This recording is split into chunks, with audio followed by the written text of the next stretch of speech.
Mapagpalang araw po sa inyong lahat. Welcome pong muli sa ating programang Ating Pag-aralan. Ang ating pag-aralan ay isa pong online Bible study sa Tagalog na gamit ang Amazing Facts Study Guide. Dito po ay matatalakay ang mga karaniwang tanong natin sa buhay at ang sagot po ay makikita sa mga teksto sa Bible.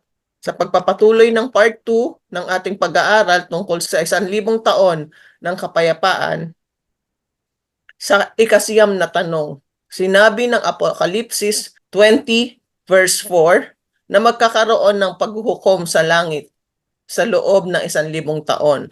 Para saan ang paghuhukom na ito at sino ang lalahok? Pastor?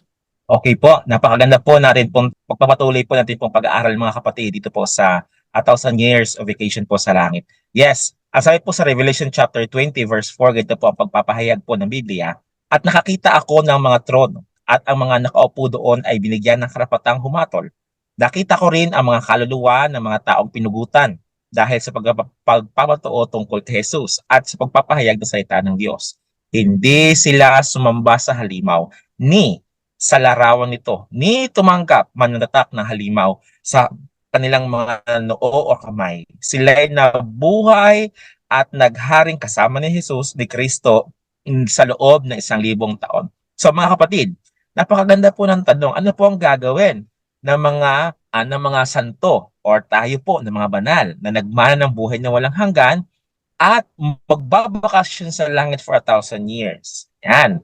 Again, 1,000 years, just vacation lang po yan sa langit mga kapatid. In other words, after 1,000 years, andun na po yung talagang i-renew po yung new heaven and new earth. Anyway, magkakaroon po tayo ng separate discussion for that mga kapatid. Pero kasama po dito, ang mga banal na naligtas, yung mga napugutan, yung mga naging martir. In other words, sila po yung tumayo sa katotohanan. Although, sila po yung namatay sa mundong ito through injustices.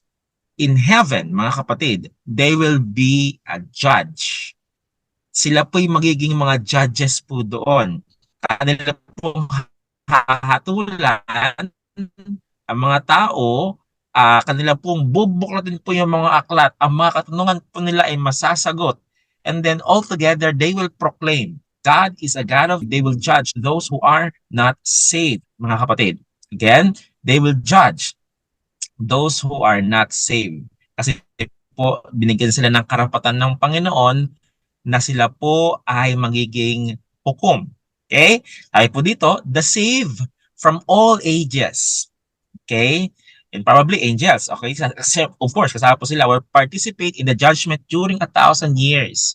Yung mga kaso po, yung mga questions, mga hanging inquiries, those will be answered, mga kapatid, because God, in His infinite wisdom, will give them a panoramic view. Sabi nga po sa writings po ni Ellen White, sa Great Controversy, God will give them a panoramic view and then the book of remembrance will be open and makukonclude po nila na God is a God of justice. Totoo nga na sila po'y patuloy na nagre-reject, mga kapatid.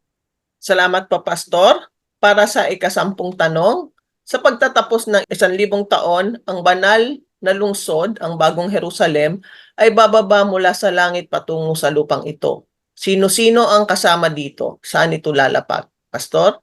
Yung mga nakakita na bumababa ang bagong Jerusalem, yun pa yung mga dinalagtas, mga kapatid. So mga kapatid, dito po sa aklat ng Revelation, may binabanggit po sa atin sa Revelation 21 verse 2 and 3. Ito pong binabanggit, mga kapatid.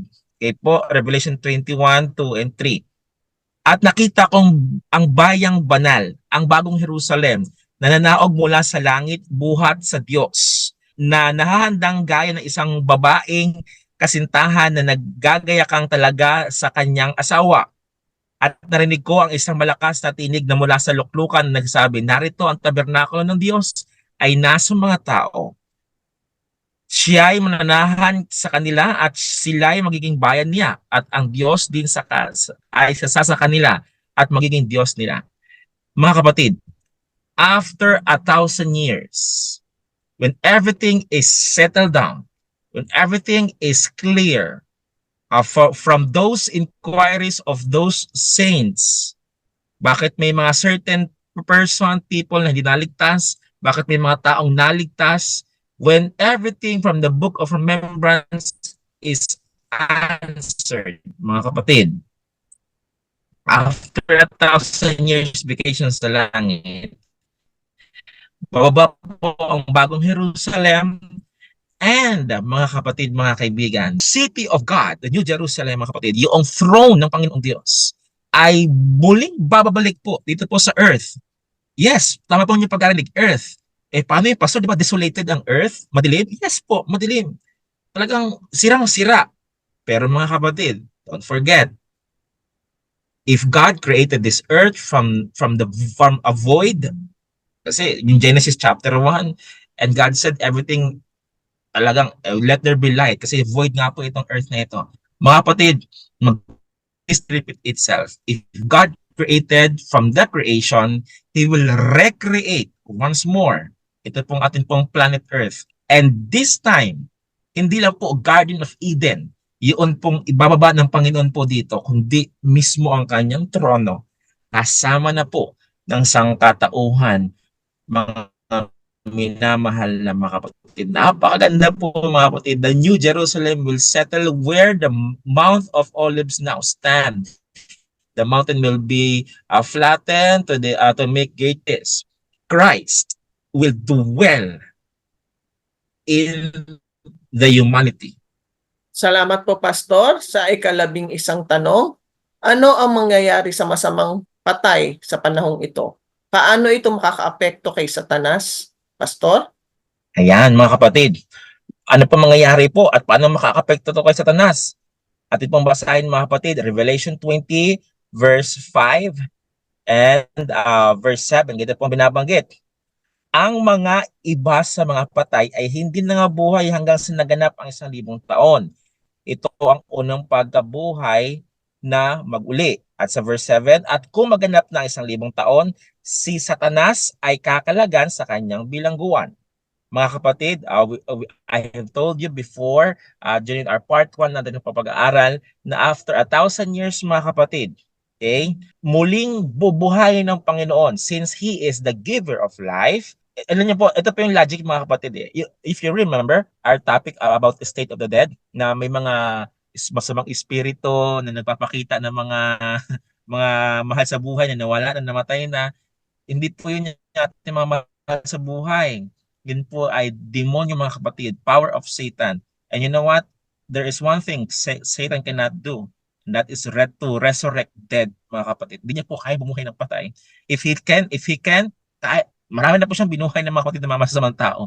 But since hindi niya po kayang bumuhay, since wala po siyang kapangyarihan mga kapatid. So, during 1,000 years na kanya pong pagkabilanggo po dito, talagang wala siyang kasama mga kapatid. Just his rebelled angels, mga nadala niya po mga anghel mga kapatid. But humanity, wala po siya. So, since ang Panginoon ay may kapangyarihan pong buhayin, even the wicked ones, mga kapatid, binuhay ng Panginoon after 1,000 years, at Satan also will be released from his imprisoned. Kaya nga po, mandadaya na po ulit ang kaaway mga kapatid. Be excited because evil has its own end, and that would be very soon mga kapatid. Hanggang sa susunod na bahagi po ng ating pag-aaral, ito pong muli si Lorraine na nagsasabi sa inyo na mahal tayo ng ating Panginoon. Bye-bye!